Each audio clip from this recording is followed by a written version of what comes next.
एबे बहुत बढ़िया है। आगो समले मंदिर भी भल था एबे ताठू बढ़ी कर बहुत बढ़िया मंदिर बनी बहुत भल लगुच सब जगह बहुत एरिया बहुत सुंदर सुंदर बनईन दर्शन कलु माँ को ठारे बहुत बढ़िया लगला।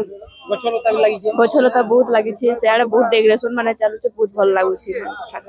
जय जगन्नाथ जय माँ समलेई सब माँ कृपा। हाँ माँ आम भितर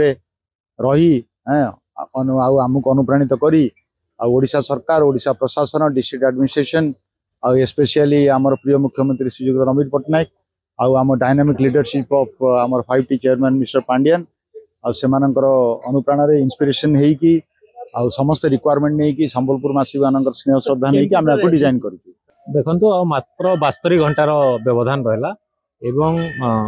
27 तारीख दिन 12:30 समय माननीय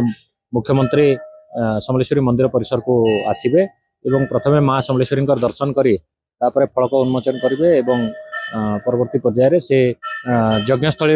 उपस्थित रही प्रभुंर आशीर्वाद ने माँ आशीर्वाद ने एवं यही प्रक्रिया पर से एठू बाहरिक आमर जो अतिथि मैंने आसी सहित जाकर देखा करेंगे प्रकल्प अंचल बुली देखिए एवं परिशेष महानदी रिवर फ्रंट देकर से प्रत्यावर्तन कर कार्यक्रम रही।